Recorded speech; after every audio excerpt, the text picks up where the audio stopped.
Elen elektirikii wayyamoo ka ibiddaa wayyaa gaafilee jechuudha namoonni hedduun meeshaa aadaa irraa isa kam wayya akkasuma immoo majliis arabiyaa wayyamoo firaasha bitachuu wayya soofaa bitachuu wayyamoo majliis arabiyaa bitachuu wayya walumaa galatti uffata qopheessee jumruuka yookiin kaargoon erguu barbaada yookiin bitee erguu barbaada akkamtu irra naaf mala yookiin fala. Assalaamu alaykum wa rahmatullahi wa barakaatu. Ashama harka fuune Oromoo kiyya guutuu jirra jirtu amantiif kutaan osoo waliin qoodin baga jiraattan isiniin jedha. Gaafilee namoota hedduuti garuu viidiyoo har'aa kana fedhee osoo hin tahin dhugaa rabbii dubbachuu isinummaaniyyuu as laalaa ilkaan tuna dhukkuba garuu dirqama natti tahee jennaaniin isinii deebisuuf murteessee dhufe. Namootiin gaafii keessan na gaafattan eelee elektirikaa yookiin maabiraatii yookiin kaarbaa wayyamoo ka ibiddaa wayya warri jettaniif lachuuyyuu wayya dirqama isiniin jedha. Lachuuyyuu murteessadha. Sababa wajjin isiniif dhiheessa. Tokkoffaa irratti eelen elektirikaa yookiin maabiraatii dadhabbii keessan hir'isuuf isin gargaarti. Qoraan yookiin ibidda hir'isuuf isin gargaarti.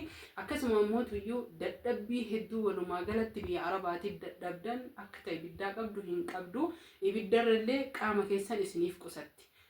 Tuun hoo maaliif erga tuni bu'aa hagana yookiin faayidaalee gugurdaa isii caalu qabaatte maaliif dirqama yookiin barbaachisaa taate warri jettan ammoo tuyyuu innis deebii dhaabbataa ta'eef murteessaa isiniif deebisa.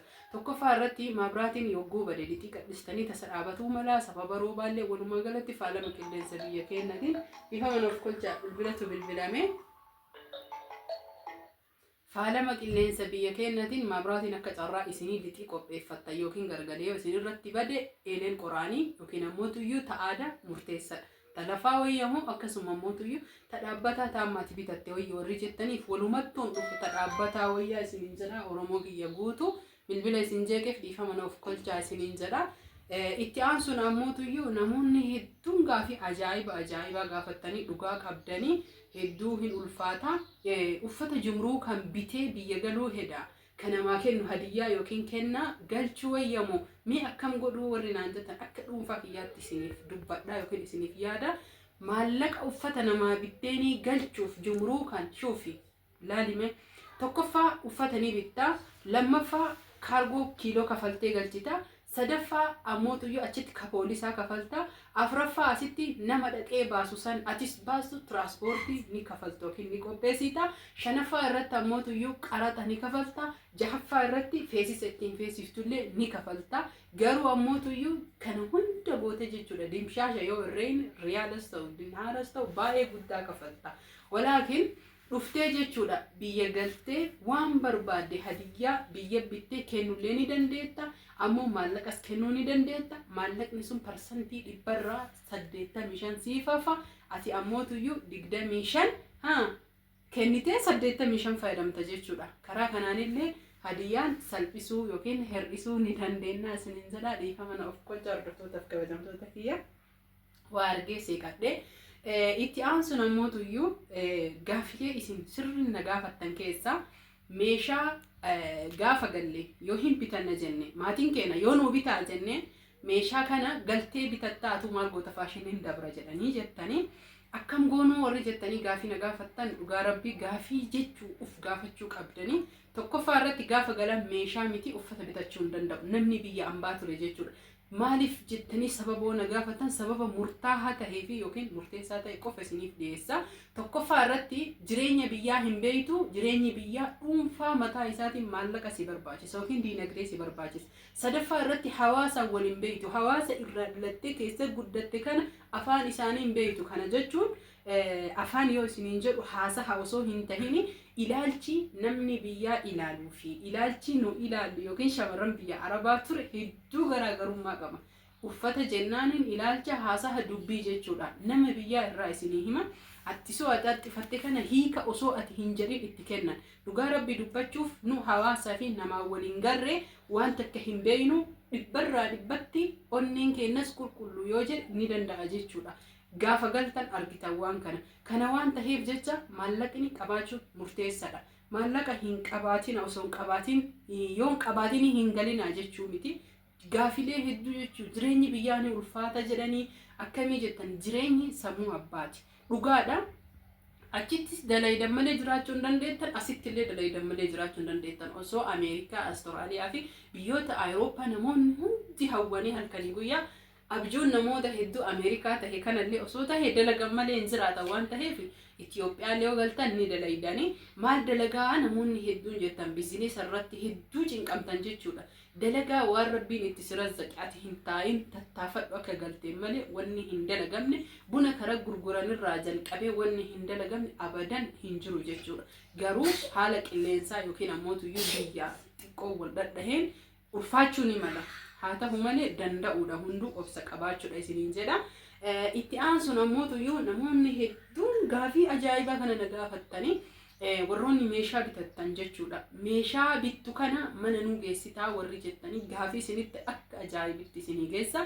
Meeshaa ani agarsiisu qofa osoo hin tahin meeshaalee isin barbaaddan bakka feetanii fidaa, feetan jechaan ajajadhaa. Feetan ammoo tuyyuu suuraalee barbaaddan onlaayinii irraa buustanii yoo na ergattan isiniif qopheessuu ni danda'a. Inshaallahu ta'ala isiniin jedha. Ammoo manas isinii geessa akka fedha keessanitti jechuudha inshaallah. Itti aansuun gaafilee hedduudha jechuudha. Osoo hin dubbisin yookiin ammoo gaafii hawaasa yookiin shamarran hedduuti. Majlis Arabiyaa wayyamoo firaasha wayyaa warri jettanii na gaafattan walumattuu hin dhufu fardaa fi lafa. Namni fardaan deemuu fi namni lafoo deemu garaagarummaa akkamii qaba kan isiniin jedhu. Sababa wajjin isinii dhiyeessaa yookiin faayidaa isaa wajjin. Tokkoffaa irratti faayidaan isaa Majlis Arabiyaa miidhaginaafis tahee biyya hambaa waan turtan ija namaa hawwatuuf masoo hedduu yoo qabaatte ija isaanii sirraa balleessuuf tokkoffaa irratti Majlis Arabiyaa wayya. Itti aansuun firaasha irra Majlis Arabiyaa carqii gaafa humna godhatte waggaa 3 4 5 8 tursiifte jijjiiruu ni dandeetta. Firaashni carqiin isaa hanga barbaade turus yeroo dheeraa sitti fudhatu adada waggaati yookiin adada iidas tahee akkasuma immoo jijjiirraa carqii hedduu si barbaachisa. Firaasha bittee carqii isaa bittee akkasuma immoo tiraasii bittee waan hedduu ulaagaalee hedduu waan qabuuf yoo herreegee jedhu bitees argaa jira. Ijoolleef waan bitaa jiruuf isiniif galee hordoftoota fi kabajamtoota kiyya hiriyoota akka keessanii jechuu ka keessan bitataa jiran hedduudha. Qarshiin inni fixu majlisa abbaa tiknisa 20 jechuun isa bareedaa boondidii tokkoffaa ta'e ka bitachuu dandeettu fixa jechuun meeshaa guutuu wajjin afaa mana keessaa qabatee tiraasii qabatee namoonni tikkaa'aa irratti ajajatan tikkaa'aa qabatee walumaa galatti hisaaba majlisaa fixa jechuudha. Caalas ka fixu jira meeshaa biraa yoo irratti dabalatan. Meeshaa biraa yoo jedhu meeshaa isaa wal fakkaatu yookiin ammoo Majlis Arabiyaa teebiliin isa wajjin dalagamaa tiraasiin xiqqoon beebi tiraasiin jedhan majlisa wajjin dalagamaa tikkaa'aleen ala hisaaba majlisaa irratti dalagama. Firaasha kun hundi garagaratti firaasha adda bitta. Carqii firaasha adda bitta, carqii tiraasii adda bitta, herreega adda addaatiin jechuudha. Carqiin firaasha tokkichi 1200 akkaataa magaalaatiin 1500 illee ni jira. Akka fakkeenya Adaamaa jechuudha. Addaan baasee isinii hima.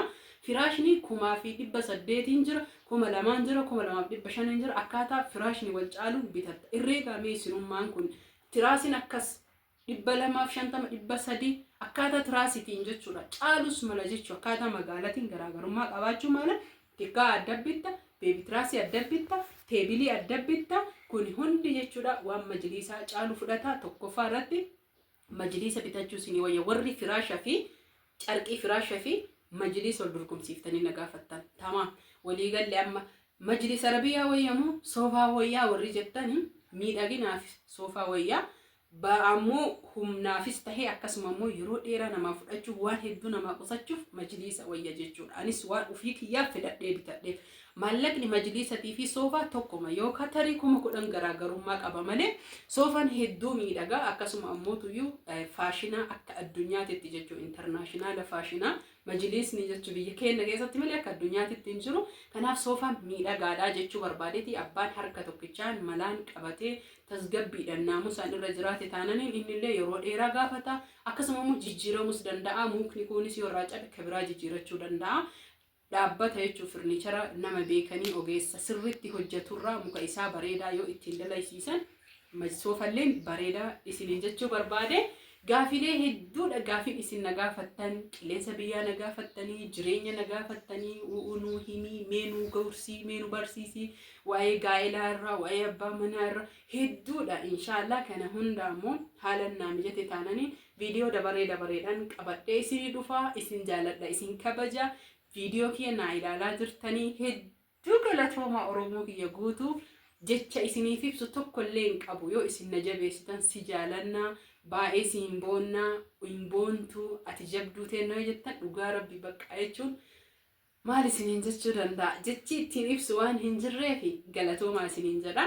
ammoo jechuun namoonni viidiyoo ilaaltan viidiyoon 2000 ilaalame laayikiin 100 muraasa bicha maaliif ta'a laayikiin isinis hin miidhu akkana tajettu san qubumaa yoo gootanii cuqaastan sakandii muraasa isin hin miidhu isin hin fayyaddu namoonni viidiyoo kana ilaaltan mallattoo laayikii tana tuqaa isiniin jedha tuqaatuma bira tara osoo hin jalqabin tuqaa boodan dagattanii na jibbaaf osoo tahin waan dagattanii fi maal si fayyaddi yoo jettan viidiyoon kiyya akka nama hedduu bira ga'e viyuun na dabalu na gargaara viyuun faayidaa naaf qaba ilaalchi nama sabskraayibiin ammoo hamilee fi gammachuu hawaasni kiyya na jaalate jedhu taha namni haaraa taatan sabskraayib godhaa hiriyoota keessanii olaayinii adda addaatiin sheer godhaa akka irraa fayyadaman godhaa viidiyoolee hedduu gaafii isin na gaafattan qabadhee isiniif dhufa fayyaan fayyaa Oromoo koo isin jaaladha rabbi isin haa tiisu bakka jirtanitti amantiitti tan osoo hin qoodin horaa bulaa.